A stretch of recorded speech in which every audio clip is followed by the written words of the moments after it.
Você fala que Cristo vai retornar. Existe com certeza no Apocalipse ou No Evangelho lá que no falei. Evangelho quando isso vai datar.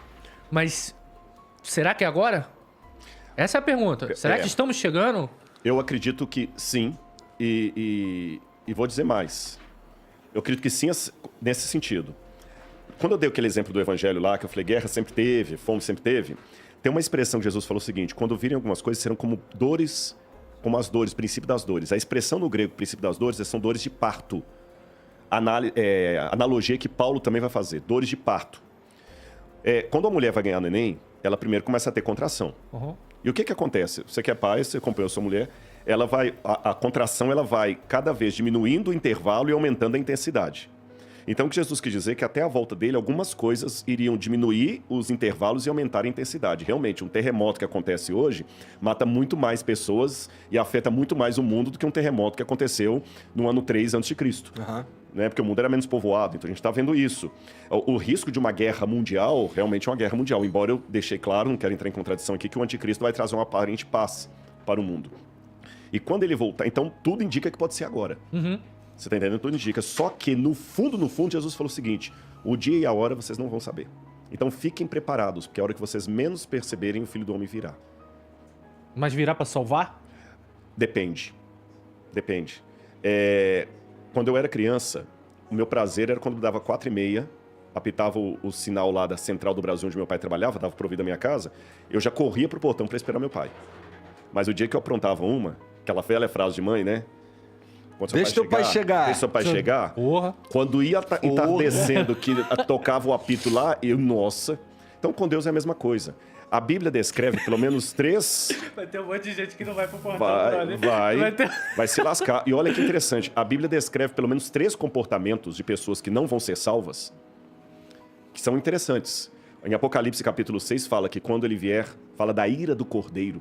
Essa é uma expressão tão paradoxal, a ira do Cordeiro, que ele é o Cordeiro de Deus, tira o pecado do mundo, e fica irado. Porque, gente, você pensa que são só nós que ficamos indignados, por exemplo, com um camarada que praticam a pedofilia e mata uma criança? Não, Deus também está irado com aquilo.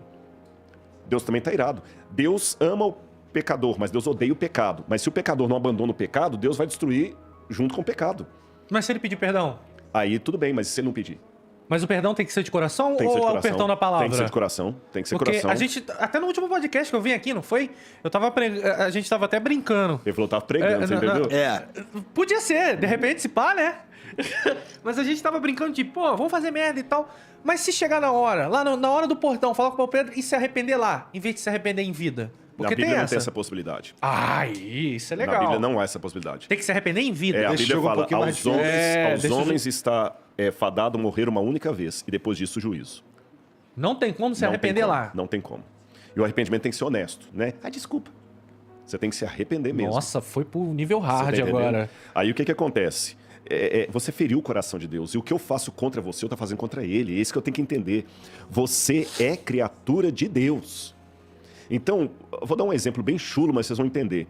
Se eu chegar aqui e quebrar essa coleção, vocês vão ficar muito pau da vida comigo. Boa. Por que você vai ficar? Pô, o Rodrigo quebrou uma coisa que é minha, que é preciosa pra mim. Eu falei que o exemplo era chulo, porque o ser humano é muito mais precioso pra Deus do que os cavaleiros do Zodíaco pra você. Então, o que eu tô fazendo contra você, eu tô mexendo com a coleção de Deus, com gente que ele ama. Aliás, até o exemplo melhor nem seria com os cavaleiros do Zodíaco, que é mexer com sua filha. Você tá entendendo? Deus não aceita isso, então Deus também não tolera. Todos nós somos pecadores. Mas Deus não suporta a impiedade.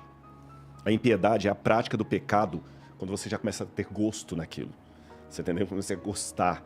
É aquele cara que ele começa a desconfigurar para poder... Nossa, é terrível isso. Cometer o pecado e errar é normal. É normal. Apaixonar-se pelo pecado... Jesus falou que tem pecado, que é o pecado... Jesus chama isso o pecado contra o Espírito Santo. Quando a pessoa vai... Bom, e aí o que acontece? A Bíblia descreve 3 comportamentos que são até paradoxais. Fala da ira do Cordeiro em Apocalipse capítulo 6. Fala que quando ele vier, muitos vão gritar para as rochas e montanhas, caiam sobre nós e nos esconda da face de Deus, porque é grande a ira dele e ninguém pode suportar. Então alguns vão pedir a morte. Um segundo grupo, a Bíblia fala que vão chegar para Jesus e falar assim, Senhor, em teu nome eu fiz curas, eu fiz milagres. Jesus vai falar o seguinte, afastem de mim porque eu não conheço nenhum de vocês. Você viu com uma posição de petulância diferente do primeiro. O primeiro já admitiu, tô ferrado mesmo, tô lascado, morre. O outro não, é aquele falso religioso. Mas peraí, senhor, não entendi. Eu construí tantas igrejas, eu fiz milagres. Eu não te conheço. Eu não te conheço.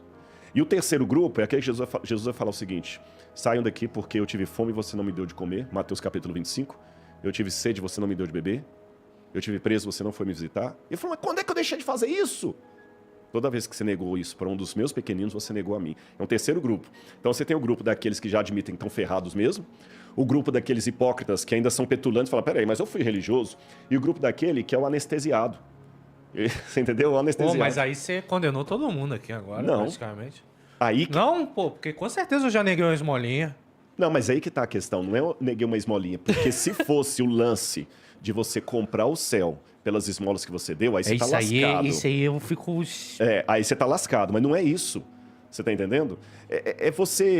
Você faz aquilo como... E você erra, você comete erro. Eu vou dar um exemplo para vocês. O que significam as nossas obras diante de Deus? Para tranquilizar o coração de vocês, todo mundo que está assistindo a gente.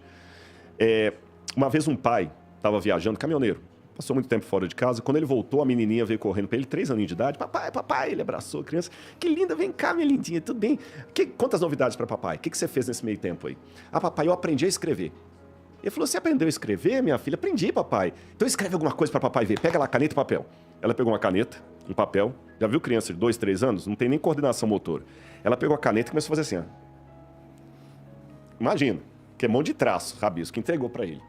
Aí ele pegou e, como todo pai que quer incentivar o filho, ele falou assim, mas que letra bonita que a minha menina tem. Olha a carta que ela escreveu para mim. Papai tá muito feliz. Só que ele elogiou tanto, que ela perguntou assim, papai, o que tá escrito aí?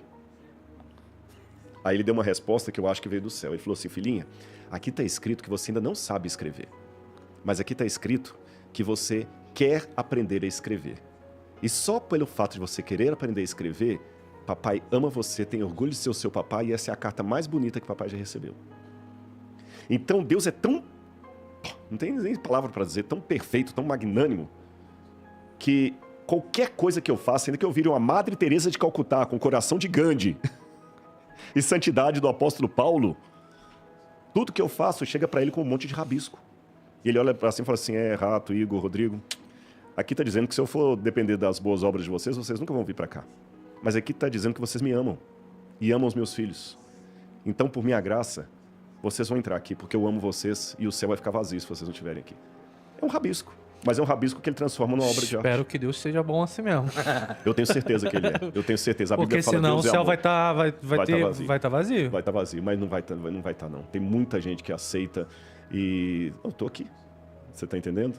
E por isso que assim, o meu papel no mundo hoje, você fala esse negócio de evangelizar, pregar, é falar dessa fé da maneira mais linda que eu tenho.